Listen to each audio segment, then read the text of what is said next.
Yo, what's up? I'm in the beautiful city of Amsterdam in the Netherlands at the moment. Here to talk about what I think is a very important topic, something that just crossed my mind, something that we all kind of do to some degree or another, and that is mislabeling emotions. You basically grow up with a certain amount of associations regarding one feeling with one result or one feeling with one potential, and then we go on living in that belief until something either breaks us out or that we die. More on that in a moment.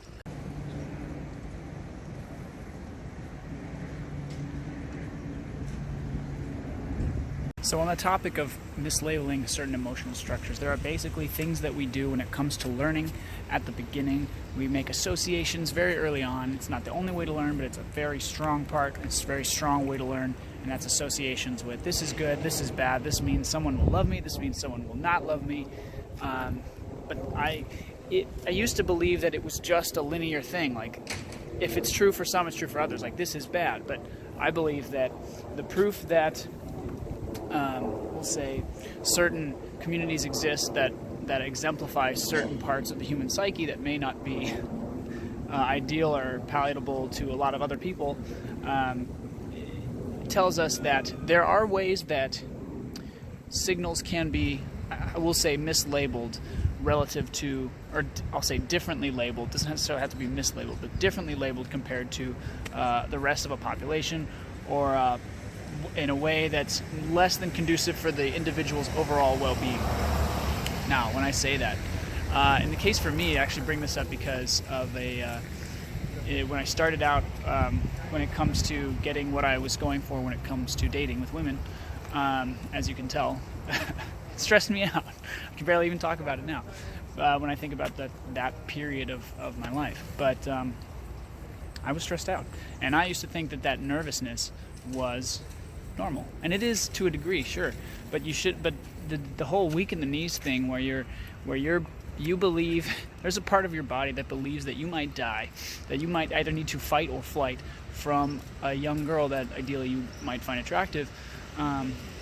It's not that it's not normal, but that it's less than conducive for your overall well-being. And I used to go on believing that was a normal nervousness, but really it was a deep level of stress caused by sense of inadequacy and sense of a lack of self-worth growing up.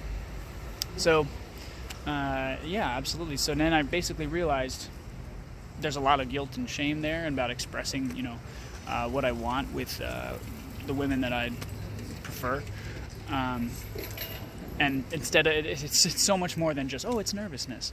And so that was a label that I used to basically encompass all of my insecurities that came about, at least in the sense of, for the most part, with women in general.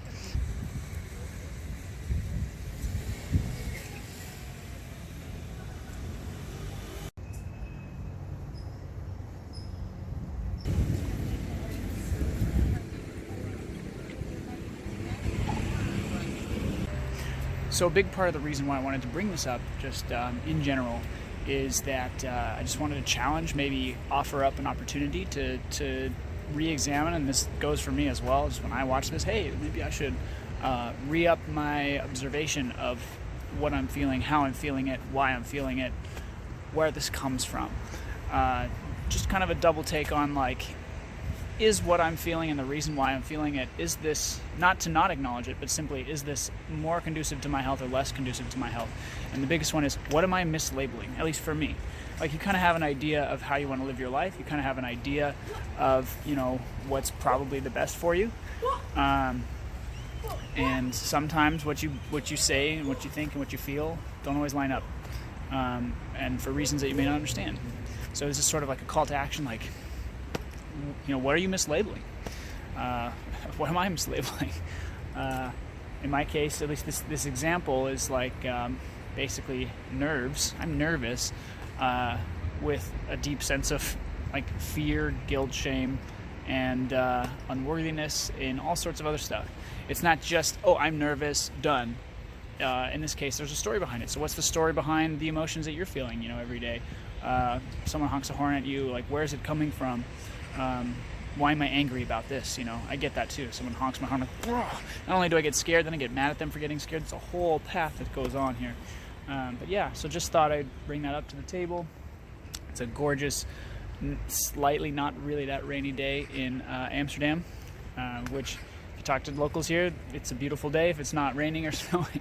And even then, the weather standards are very different in an interesting place like this. But with that said, I will be heading back to the US, and I'll see you guys next time.